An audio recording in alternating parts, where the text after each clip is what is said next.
Hello everyone, welcome to Sanu and mamma's life. तर हा आहे आमचा ॲनिव्हर्सरी ब्लॉग. आणि ॲनिव्हर्सरीच्या आदल्या दिवशी स्वप्नील मला घेऊन आला सरप्राईज गिफ्ट. तर बघू शकतात आहे क्रिस्टल लॅम्प. एकदा मी गिफ्ट शॉपमध्ये गेलेलो तेव्हा हे मला खूप आवडलेलं. तेव्हा मी बोललेली त्याला की असं कोणीतरी मला गिफ्ट दिलं पाहिजे, आणि ते लक्षात ठेवून त्याने आणि सानवीने सरप्राईज म्हणून दोघं जण आदल्या दिवशी जाऊन घेऊन आले. माझ्यापेक्षा जास्त एक्सायटेड सानवी सुद्धा होती. किती छान लॅम्प आहे बघा.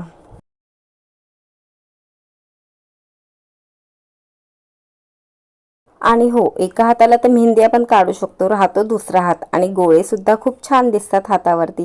तर काही नाही, त्याला मी जरा रिक्वेस्ट केली आणि त्याने माझ्या एका हातावरती छान असा गोळा काढून दिला. माझं बघून सानवीने सुद्धा त्याच्याकडनं काढून घेतला आणि खूप छान असा दिसतो. आणि आम्ही निघालो ॲनिव्हर्सरी स्पेशल शिर्डीला. तर आमची रात्रीची 1:45 वाजता ट्रेन होती. आणि इथे मी त्याला बोलते की अरे माझी कॉलर नीट नाही, ॲटलिस्ट ते तरी सांगायचं होतं. त्याच्यावरनं मी त्याला बोलत होती. आणि ही आहे दादरवरनं निघणारी साईनगर शिर्डी ट्रेन, जी डायरेक्ट शिर्डी स्टॉपवरती थांबते. त्यामुळे ही ट्रेन एकदम बरी पडते की आपल्याला प्रॉपर स्टेशनवरती जाऊ शकतो. आणि शिर्डीच्या स्टेशनवरती छान असं साईबाबांचा फोटो लावलेला आहे. आणि हो, आम्ही हे द्वारावती भक्ती निवास बुक केलेलं होतं ऑनलाईन. यांचे 3-4 असे आश्रम आहे. भक्ती निवास आहे, साई आश्रम भक्ती निवास सुद्धा आहे. तर तुम्ही बघू शकतात, ऑनलाईन चेक करू शकतात. जे तुम्हाला योग्य वाटेल ते घेऊ शकतात. पण हे मंदिरापासून जवळ असल्यामुळे आम्ही द्वारावतीला बुक केलं होतं. आणि समोरच छान गार्डन होतं, त्यामुळे मुलांसाठी पण मस्त झालं. आणि खूप मोठी जागा आहे फिरायला सुद्धा, आणि खूप छान परिसर आहे. आणि रूम सुद्धा खूप छान स्वच्छ नीट नेटक्या होत्या. त्यामुळे हे बुक केलं होतं आम्ही. याचे 500 रुपये रेट आहे आणि बाकी निवासचे 200-250 ह्या प्रकारे आहे. पण ते जरा लांब आहे. लांब जरी असले तरी स्टेशनपासून बस सेवा त्या आश्रमसाठी आहे. Station to ashram, ashram to mandir, अशा प्रकारे त्यांची बस सेवा छान ते प्रोव्हाइड केलेली आहे. ते पण फ्री ऑफ कॉस्ट. आम्ही सुद्धा शिर्डी स्टेशनपासून त्याच बसमध्ये आलो आणि मंदिराजवळ उतरून मंदिरापासून 5 मिनिट्स वॉकेबल डिस्टन्सवरती हे द्वारावती भक्त निवास आहे. साई आश्रम, साईबाबा भक्ती निवास आणि द्वारावती असे 3 आणि 4 काहीतरी आहे त्यांचे आश्रम. त्यापैकी आम्हाला हे योग्य वाटलं तर आम्ही हे बुक केलं. याच्यापासून मंदिरसुद्धा जवळ आहे, मार्केटसुद्धा जवळ होतं आणि बरेच हॉटेलसुद्धा रिजनेबल रेटमध्ये होते. इथे सुद्धा खालती चहा कॉफी कमी रेटमध्ये अवेलेबल आहे त्यांच्या कॅन्टीनमध्ये. 2 रुपये 3 रुपये अशा प्रकारे घेऊन ते छान सेवा उपलब्ध करतात. बिस्लेरी बॉटलसुद्धा 10 रुपयामध्ये प्रोव्हाइड करतात. आणि रूमसुद्धा खूप छान क्लीन आणि नीटनेटकी होती. आणि मस्त असे 3 सेपरेट बेड होते. ते कमी रेटमध्ये त्यांनी छान सेवा उपलब्ध केलेली आहे. मी लिंक तुम्हाला डिस्क्रिप्शनमध्ये नक्कीच देईल, तुम्ही चेक करू शकतात त्यांच्या आश्रम्स ऑनलाईन साईटवरती जाऊन. गेल्याबरोबर आंघोळ केली, छान तयार झालो आणि दर्शनासाठी आम्ही मंदिराकडे जायला निघालो.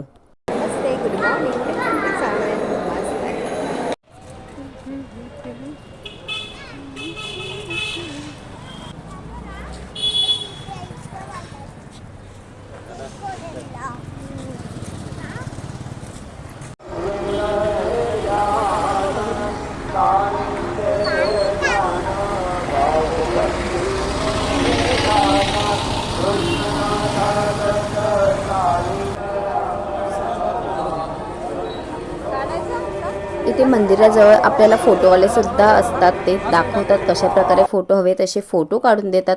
मोबाईल लॉकर आहे, त्यामुळे मोबाईल ठेवू शकतात.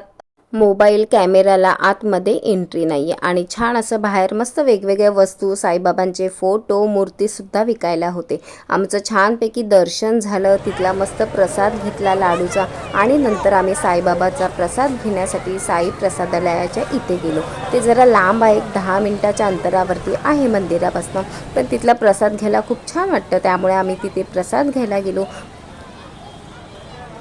प्रसाद घेऊन घरी आलो. रूमवरती येऊन छान 1 तास आराम केला आणि संध्याकाळी मस्त गार्डनमध्ये गेलं. सानवीने पण 1-1.5 तास चांगला एन्जॉय केला. संध्याकाळी अंधार पडेपर्यंत ती मस्त खेळत होती, कारण की खूप मोठं गार्डन आहे आणि खूप मोठा परिसर आहे की मुलं तिथून निघतच नाही. आणि खूप छान वाटतं, आपल्याला देखील छान वाटतं. आणि मस्त आश्रमच्या समोरच आहे, तर छान वाटतं बघायला. बघू शकतात खूप मोठं गार्डन आहे आणि खूप जागा आहे.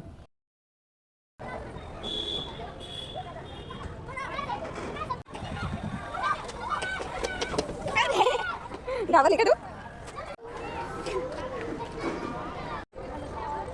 हाय.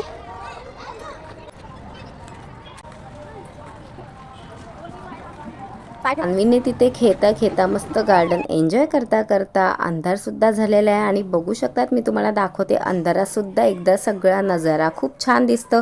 आश्रमसुद्धा समोरून आणि गार्डनसुद्धा.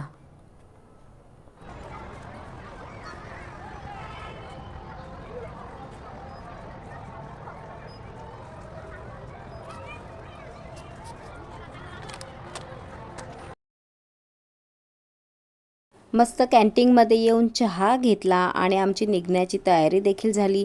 जेवण पार्सलच घेतलं कारण की आमची 8:10ची शिर्डीवरनं ट्रेन होती.